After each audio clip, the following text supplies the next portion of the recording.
మొదటి వచనం నుంచి కనుక మనం చూస్తే 6 వచనాల వరకు మనం అక్కడ సువార్త చూడగలం. సో ఒక్కొక్క వచనాన్ని మనం ధ్యానించుకుంటూ వెళ్దాం. మొదటి వచనం నేను చదువుతాను, వినండి. సామెతలు 9వ అధ్యాయము మొదటి వచనం. జ్ఞానము నివాసమును కట్టుకొని దానికి 7 స్తంభములు చెక్కుకొనినది. యేసు ప్రభు జ్ఞానం అనే పేరులో ఇక్కడ మనకు పరిచయం అవుతున్నాడు.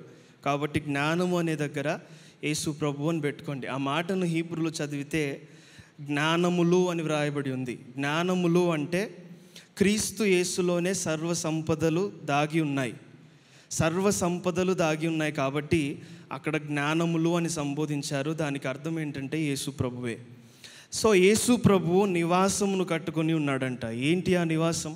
యేసుక్రీస్తు ప్రభు వెళ్తున్నప్పుడు ఆయన మనకు చెప్పిన మాట ఏంటంటే, నా తండ్రి గృహములో అనేక నివాసములు ఉన్నాయి. There are many mansions in my father's house. మీ కొరకు నేను స్థలమును సిద్ధపరచడానికి వెళ్తూ ఉన్నాను.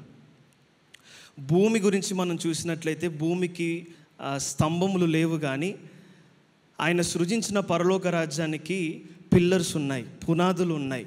అబ్రహామును గురించిన మాట మనం చూస్తాం హెబ్రీ రాసిన పత్రికలో.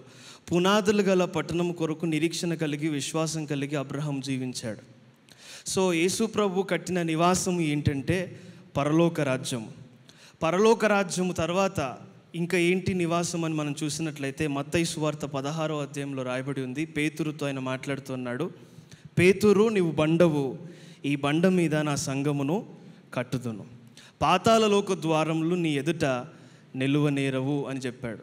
ఈ నివాసం ఏంటంటే పరలోక రాజ్యమే ఈ నివాసము. ఈ పరలోక రాజ్యాన్ని స్వతంత్రించుకునేవారు ఎవరంటే సంఘముగా ఏర్పరచబడుతున్న వారు నివాసం.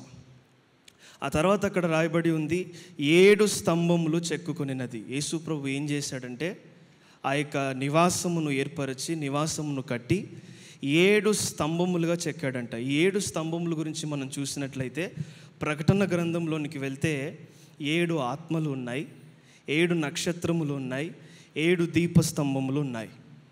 ఈ 7 నక్షత్రములు 7 సంఘములకు దూతలు. ఈ 7 దీపస్తంభములు 7 సంఘములకు సాదృశ్యముగా ఉన్నాయి. ప్రకటన గ్రంథంలో ఈ 7 సంఘాలు చాలా ప్రాముఖ్యమైన ఘటముగా మనం చూస్తాం. అయితే ఈ 7 అనేది దేనికి సాదృశ్యం అంటే పర్ఫెక్షన్కి సాదృశ్యం. అందరు చెప్పండి, పరిపూర్ణతకు సాదృశ్యం. ఇప్పుడు జాగ్రత్తగా వినండి. యేసు ప్రభు నివాసమును కట్టాడు, దానికి 7 స్తంభములు చెక్కాడు.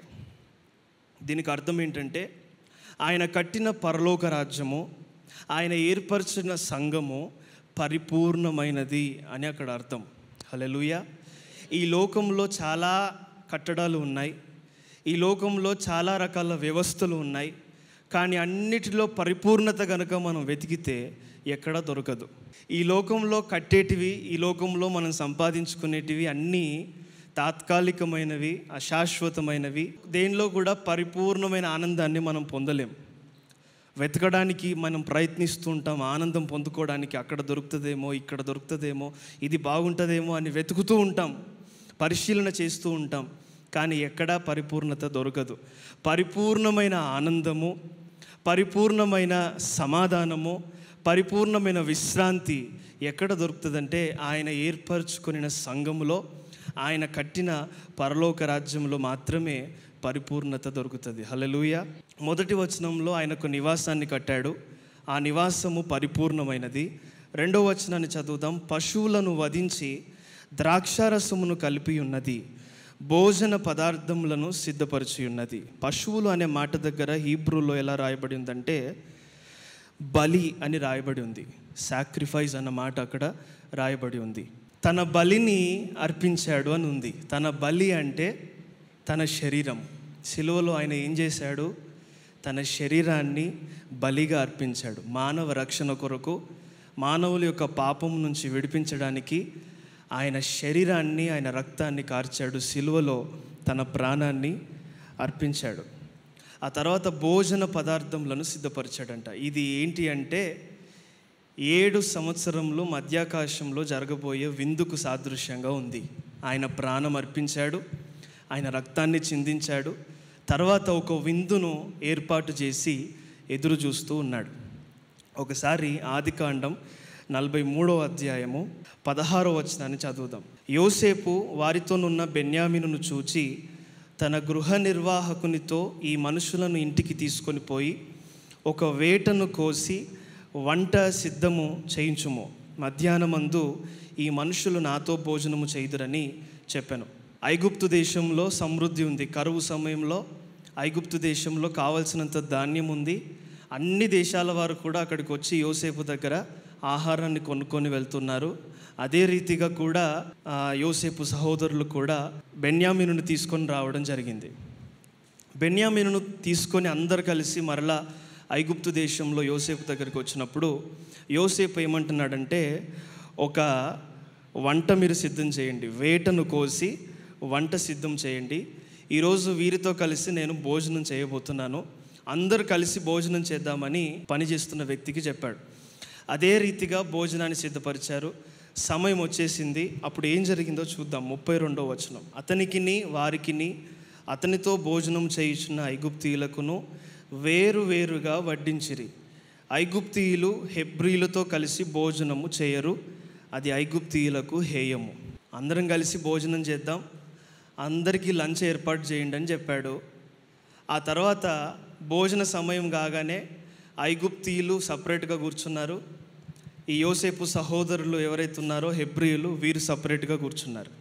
యోసేపుకు వీరు సహోదరులే, సొంత రక్త సంబంధికులే. కానీ ఈయన దేశము, ఈయన కల్చరు ఈయనకు ఆటంకంగా ఉంది వీరితో కలిసి భోజనం చేయడానికి. ఒక భోజనం అనేది దేనికి సాదృశ్యం? అందరూ కలిసి ఒక చోట చేరి డిన్నర్ చేయడం, లంచ్ చేయడం అనేది దేనికి సాదృశ్యం అంటే వారి మధ్య ఉన్న ఐక్యతకు సాదృశ్యం. భోజనం అంటే ఏదో కడుపు నింపుకోవడానికి కాదు. కొంతమంది భోజనం అనగానే ఇదే మొదటిసారి లేకపోతే ఇదే ఆఖరిసారి అన్నట్టుగా చేస్తూ ఉంటారు. అయితే భోజనం చేయడం అనేది కడుపు నింపుకోవడానికి కాదు. దాని ఉద్దేశం ఏంటంటే మనం అందరం ఒకటే, మనం అందరం ఏకమే అని చెప్పడానికి సాదృశ్యంగా భోజనం అనేది చేస్తూ ఉంటారు. అయితే దేవుడు ఒక నివాసాన్ని ఏర్పరిచాడు, ఆయన శరీరాన్ని అర్పించాడు, రక్తాన్ని చిందించాడు.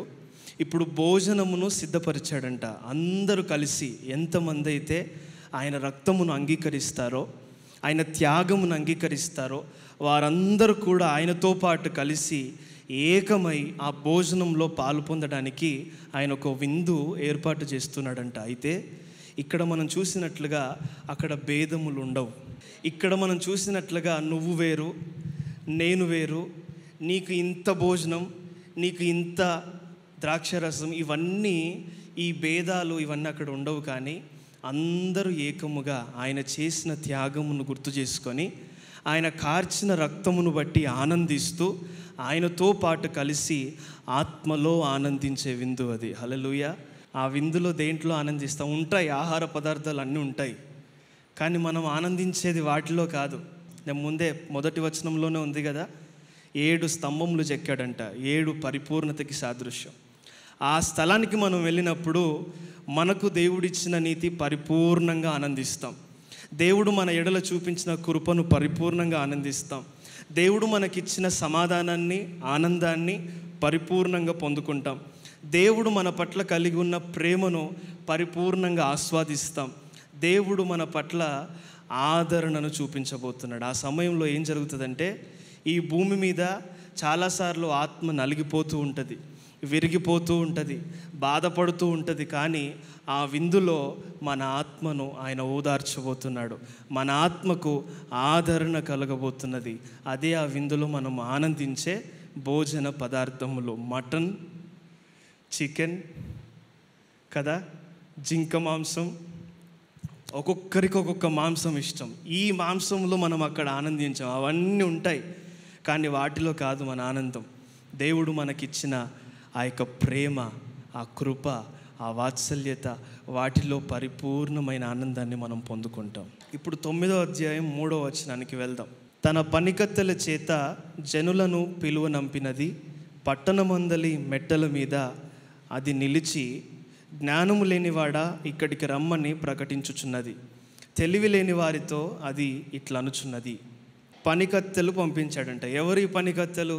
సువార్థికులు. సువార్తను ప్రకటించు వారి పాదములు ఎంతో సుందరమైనవి, ఎందుకంటే వారు శుభవార్తను తీసుకొని వస్తున్నారు.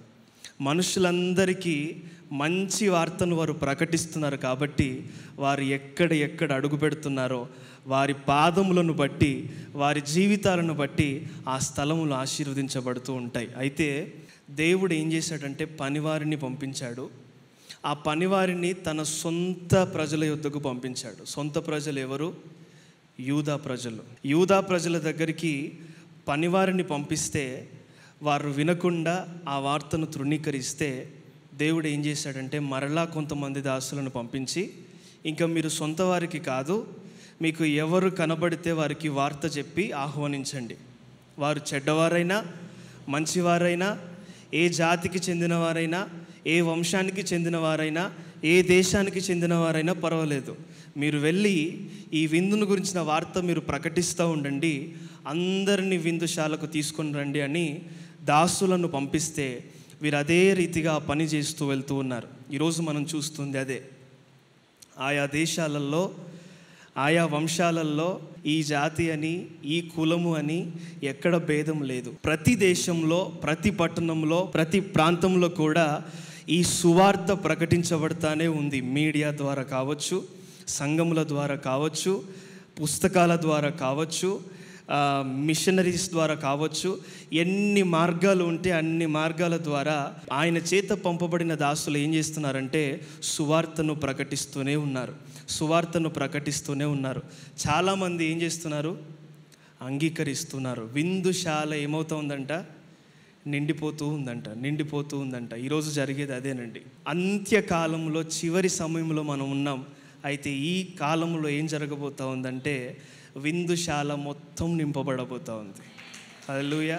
ఇప్పుడు మనం ఆఖరి తరములో ఉన్నాం, ఆఖరి జనరేషన్లో ఉన్నాం. ఇప్పుడు దాసుల ద్వారా ప్రకటించబడతా ఉంది. అనేక మంది ప్రకటించి వారి పని ముగించుకున్నారు, ఇంకా ప్రకటిస్తున్నారు. అయితే ఇప్పుడు ప్రకటించబడే వార్త ద్వారా విందుశాల ఫుల్గా సందడితో నింపబడబోతుంది. హల్లెలూయా. ఏంటి ఆ విందుశాల? పరలోక రాజ్యమే. ప్రవక్తలు వచ్చి ప్రవచించారు, అపోస్తలులు వచ్చి వారి పరిచర్య చేశారు, సువార్థికులు వచ్చి వారి పరిచర్య చేశారు, ఉపదేశకులు వచ్చి వారి పరిచర్య చేశారు. ఇంకా ఆ పరిచర్య కొనసాగుతూనే ఉంది, ఇంకా ఆ కాలము కొనసాగుతూనే ఉంది, ఇంకా సువార్త స్ప్రెడ్ అవుతూనే ఉంది. ఆ సువార్త విన్నవారందరూ అంగీకరించుతురుగాక. ఆమేన్. అయితే సువార్త ప్రకటించింది మొదటిగా ఎవరో తెలుసా? ఫస్ట్ సువార్త ప్రకటించింది ఎవరంటే యేసుక్రీస్తు ప్రభువే. ఆయన బాప్తీసం పొందిన తర్వాత ఆత్మచేత కొనిపోబడి 40 రాత్రులు 40 పగళ్ళు ఉపవాసం ఉండి వెంటనే బయటికి వచ్చి ఏం చేశాడు?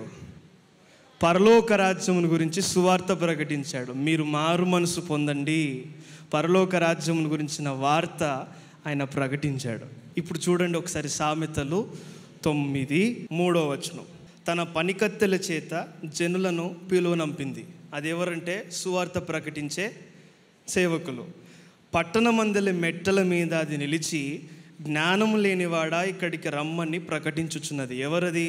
ఫస్ట్ వచనంలో జ్ఞానము అని ఉన్నది కదా, ఆ జ్ఞానమే యేసు ప్రభువే పట్టణమందలి మెట్టల మీదకి ఎక్కి అందరికీ వినబడేలాగా, అందరూ గ్రహించే విధంగా, అందరి కన్నులు తెరవబడే విధంగా ప్రకటిస్తూ ఉన్నదంట. ఏమని అంటే, జ్ఞానము లేని వారలారా, తెలివి లేని వారలారా నా యొద్దకు రండి అని ప్రకటిస్తున్నదంట. యేసు ప్రభు నిలబడి ఏమన్నాడంటే, ప్రయాసపడి భారం మోసుకునిచున్న సమస్త జనులారా నా యొద్దకు రండి, నేను మీకు విశ్రాంతినిస్తానన్నాడు. ఆ తర్వాత ఒక పండుగ సమయంలో యోహాను సువార్త 7వ అధ్యాయంలో ఏమన్నాడంటే, నా యందు విశ్వాసం ఉంచు వారి కడుపులో నుండి జీవజల నదులు ప్రవహిస్తాయి అన్నాడు. హల్లెలూయా.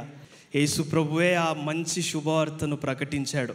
ఆయన ఎక్కడ రహస్యంగా ఎవరికి వినబడకుండా ప్రకటించాలి, అందరూ తెలుసుకునే విధంగా ప్రకటించాడు. అయితే ఈరోజు ఆ వార్త అంగీకరించిన వారందరిలో నుండి, ఆ యేసు ప్రభు చేసిన త్యాగమును అంగీకరించిన వారిలో నుండి ఆ యొక్క జీవజల నదులు ప్రవహించబోతున్నాయి. హల్లెలూయా. నీ అంతరంగ పురుషునిలో నుండి ఆ జీవజల నదులు ధారాళముగా ప్రవహించబోతున్నాయి. హల్లెలూయా. ఇంకా 4వ వచనానికి వెళ్దాం. సామెతలు 9:4 జ్ఞానము లేనివాడా ఇక్కడికి రమ్మని ప్రకటించుచున్నది, తెలివి లేని వారితో అది ఇట్లా అనుచున్నది. ఎవరికి ఇన్విటేషన్? పరలోకాన్ని కట్టాడు, జీవితాన్ని అర్పించాడు, విందు ఏర్పాటు చేశాడు, విందు ఏర్పాటు చేసి దాసులను పంపించాడు ప్రకటించండి అని. ఎవరికి ప్రకటిస్తున్నారు?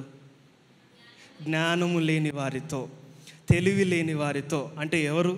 జ్ఞానము లేనివారు. ఇంగ్లీష్లో సింపుల్ అని ఉంది. సింపుల్ మైండెడ్ అంటే ఎవరు అంటే త్వరగా మోసపోయేవారు, త్వరగా త్రోవ తప్పిపోయేవారు. కొంతమంది ఎలా ఉంటారంటే ఒకవేళ తప్పును కూడా సరిగ్గా చూపిస్తే కొంతమంది అట్లా బోల్తా పడిపోతారు. వారిని ఏమంటారంటే సింపుల్ అని అంటారు.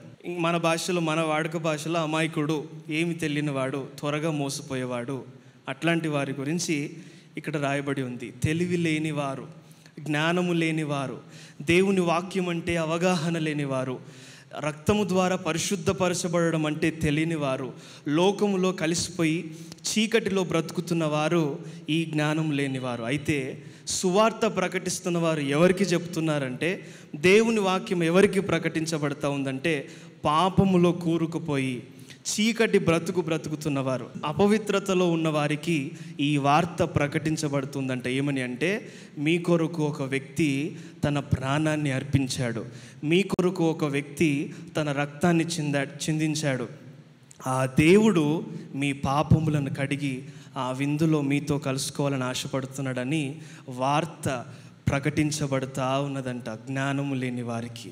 కీర్తనల గ్రంథం 19వ అధ్యాయం 7వ వచనం, యెహోవా నియమించిన ధర్మశాస్త్రము యథార్థమైనది, అది ప్రాణమును తెప్పరిల్లజేయును. యెహోవా శాసనము నమ్మదగినది, అది బుద్ధిహీనులకు జ్ఞానము పుట్టించును. ఎవరికి ఇవ్వబడింది వాక్యం? ఎవరికి చెప్పబడింది సువార్త? జ్ఞానము లేని వారికి, తెలివి లేని వారికి. ఆ వాక్యం ఏం చేస్తుందట? బుద్ధిహీనులకు జ్ఞానము పుట్టిస్తుందంట. ఇంకొక మాట చదువుదాం. కీర్తనలు 119, 130వ వచనం, నీ వాక్యములు వెల్లడి అగుట తోడనే వెలుగు కలుగును, అవి తెలివి లేని వారికి తెలివి కలిగించును. ఈరోజు తెలివి లేకుండా ముందుకు వెళ్తున్నారేమో, జ్ఞానము లేకుండా ముందుకు వెళ్తున్నారేమో. అయితే దేవుడు అంటున్నాడు, నేను మీ కొరకు రక్తాన్ని చిందించాను, మీ కొరకు నా ప్రాణాన్ని అర్పించాను, మీ కొరకు నేను ఒక విందును ఏర్పాటు చేశాను. ఆ విందులో నాతో పాటు మీరు కలిసి ఉండాలని నేను ఎంతో ఇష్టపడుతున్నాను. అయితే అక్కడ నాతో మీరు కలుసుకోవాలంటే ఇక్కడ మీరు జ్ఞానం కలిగిన వారిగా మారాలి, ఇక్కడ మీరు బుద్ధి కలిగిన వారిగా మారాలి. ఎప్పుడు కలుగుతుంది ఆ బుద్ధి అంటే, ఆ వాక్యం అనే సముద్రములో మనం మునిగిపోయి ఆ జ్ఞానముతో మనల్ని నింపుకున్నప్పుడు, ఆ తెలివి ఆ బుద్ధితో నింపుకున్నప్పుడు ఆ విందు కొరకు మనం సిద్ధపరచబడిన వారిగా మారుతాం. హల్లెలూయా. ఇంకొక మాట చదువుతాం, 5వ వచనం, సామెతలు 9వ అధ్యాయం 5వ వచనం, వచ్చి నేను సిద్ధపరిచిన ఆహారమును భుజించుడి, నేను కలిపిన ద్రాక్షారసమును పానము చేయుడి. ఇన్విటేషన్, పెండ్లి పత్రిక ఇక్కడ రాయబడి ఉంది. పెండ్లి పత్రిక అందరికీ ఇస్తున్నాడు దేవుడు. ఏమని? రండి. ఈరోజు మన అంశం అదే, నేను సిద్ధపరిచిన ఆహారమును భుజించండి, నేను కలిపిన ద్రాక్షారసమును పానము చేయండి. కొన్ని వచనాలు చదువుదాం. కీర్తనలు 22, 26 వచనం, దీనులు భోజనము చేసి తృప్తి పొందెదరు, యెహోవాను వెదుకువారు ఆయనను స్తుతించెదరు, మీ హృదయములు తెప్పరిల్లి నిత్యము బ్రతుకును. భూమి మీద బ్రతుకుతారా నిత్యము? ఎవరైనా నేను ఫర్ ఇటర్నిటీ ఇక్కడే ఉంటానన్నవారు చేతులు ఎత్తుతారా? ఎవరు లేరు కదా. అలెగ్జాండర్ ది గ్రేట్ అయినా, ఎడిసన్ అయినా, తాజ్మహల్ కట్టినోడైనా, ఇంకా ఎవరైనా సరే ఈ భూమి మీద నిత్యము బ్రతకలేరు. తాజ్మహల్ ఏంటిదండి? సమాధి. వాడు కట్టాడంత పెద్దగా, కానీ లోపల పోతే ఏముంటుందంటే అక్కడ గబ్బు సమాధి ఉంటుంది. సో అర్థం ఏంటంటే భూమి మీద ఎవ్వరూ నిత్యము బ్రతకలేరు. ఆత్మ శరీరాన్ని విడిచిన తర్వాత అప్పుడు ఉంటుంది నిత్యత్వం. నరకమా పరలోకమా అప్పుడు నిర్ణయించబడుతుంది. అయితే దీనులు భోజనం చేసి తృప్తి పొందుతారంట. ఆయన ఏర్పరిచిన విందులో భుజించి తృప్తి పొందుతారు, నిత్యం ఆయనతో కలిసి తృప్తి కలిగి బ్రతుకుతారంట. అది ఒకటి. రెండవది యెషయా గ్రంథం 55వ అధ్యాయం 1-3 వచనాలు. దప్పిగొనిన వారలారా నీళ్ళ యొద్దకు రండి, రూకలు లేని వారలారా మీరు వచ్చి కొని భోజనము చేయుడి. రండి, రూకలు లేకపోయినను ఏమీయూ నీయకయే ద్రాక్షారసమును పాలను కొనుడి. ఆహారము కాని దాని కొరకు మీరేళ్ళ రూకలిచ్చెదరు? సంతుష్టి కలుగజేయని దాని కొరకు మీ కష్టార్జితమును ఎందుకు వ్యయపరచెదరు? నా మాట జాగ్రత్తగా ఆలకించి మంచి పదార్థము భుజించుడి. మీ ప్రాణము సారమైన దాని యందు సుఖింపనీయుడి. చెవియొగ్గి నా యొద్దకు రండి, మీరు వినిన ఎడల మీరు బ్రతుకుదురు. నేను మీతో నిత్య నిబంధన చేసేదను, దావీదునకు చూపిన శాశ్వత కృపను మీకు చూపుదును. ఎవరికైనా దప్పి ఉందా? దాహం ఉందా? ఆకలి ఉందా? ఆశ ఉందా? అయితే ఏమంటున్నాడంటే, మీరు నాకు ఏం వెల చెల్లించాల్సిన అవసరం లేదు, మీరు నా దగ్గరికి రండి, నేను మీకు ద్రాక్షారసమునిస్తాను. మీరు తృప్తి పొందే విధంగా, మీరు నిత్యము బ్రతికే విధంగా నా శరీరాన్ని, నా రక్తమును మీకు ఇచ్చి మీరు బ్రతికే విధంగా మిమ్మల్ని ఆశీర్వదించబోతున్నాను. ఈ విందులో మనం పాల్గొనాలి అంటే మనము కొన్ని అర్హతలు కలిగి ఉండాలి. అవి ఎక్కడ ఉన్నాయి? చదువుదాం. 6వ వచనం 10వ వచనం. జ్ఞానము లేని వారై ఉండక బ్రతుకుడి, తెలివి కలుగజేయు మార్గములో చక్కగా నడవండి. 10వ వచనం. యెహోవా యందు భయభక్తులు కలిగి ఉండుటయే జ్ఞానమునకు మూలము, పరిశుద్ధ దేవుని గూర్చిన తెలివియే వివేచనకు ఆధారము. జ్ఞానము లేని వారై ఉండక బ్రతకండి. ఇంగ్లీష్లో ఏమనుందంటే forsake the foolish and live అని ఉంది. బుద్ధిహీనతను విడిచి, దుర్మార్గతను విడిచి, మూర్ఖత్వమును విడిచి బ్రతకండి అని ఉంది. ఇప్పుడు 10వ వచనాన్ని దీన్ని కలిపితే మనకు క్లారిటీ వస్తుంది. యెహోవా యందు భయభక్తులు కలిగి ఉండుట చెడుతనమును విసర్జించుటయే. అర్థమైందా? ఆ విందులో మనం పాల్గొనాలంటే దేవుని యందు భయభక్తులు కలిగి ఉండాలి, చెడుతనమును విసర్జించాలి. చెడుతనమును విసర్జించడం అంటే 3 విషయాలు చెప్తాను. ఇవి మస్ట్ అండ్ షుడ్ మనం కలిగి ఉండాలి. ఇవి ఉంటేనే ఆ విందులో మనం ప్రవేశించగలుగుతాం. మొదటిది ఏంటంటే, you must break of from all bad company. చెడు స్నేహాలు, చెడు రిలేషన్షిప్స్, ఇవి ఏవి ఉన్నా ఫస్ట్ వాటి నుంచి బయటికి రావాలి. కీర్తనలు 1వ అధ్యాయం అందరికీ బై హార్ట్ తెలుసు కదా. దుష్టుల ఆలోచన చెప్పున నడవక యెహోవా ధర్మశాస్త్రమునందు ఆనందించుచు దివారాత్రము దాన్ని ధ్యానించువాడు ధన్యుడు. ఏం చేయాలి?